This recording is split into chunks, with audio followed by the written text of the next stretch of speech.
So we've been involved with the early learning program for about 2 years now. I have 2 boys. I have one that's getting ready to go to pre-kindergarten, and I have Jensen here, which is in the early learning program now with the younger children at the end of the hallway. He tells me something new every day that he learned at school.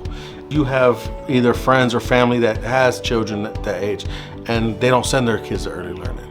And when they go to school, they're either held back in kindergarten or they need a little extra help because they didn't get that.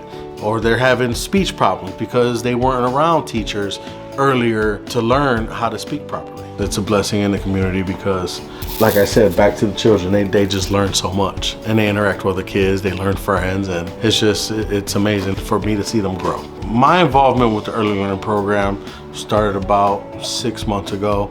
I was coming to pick the boys up from school. I walked into the main office over here and I was signing in, and Jessica, one of the workers, asked me if I wanted to sit in on a parent-teacher conference. I said, sure, why not?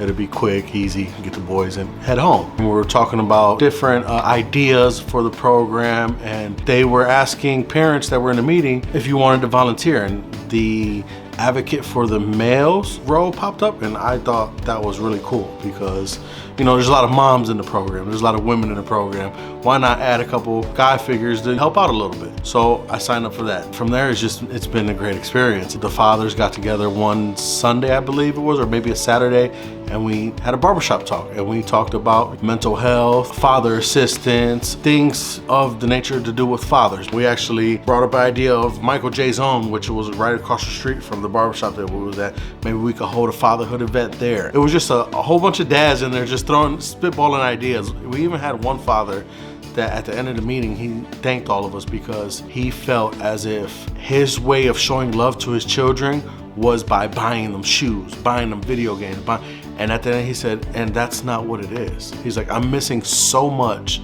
on my kids growing up because I just give them what they want, give. They not missing anything, but what they are missing is my time. It was a moment to hold because there was maybe 8 of us there.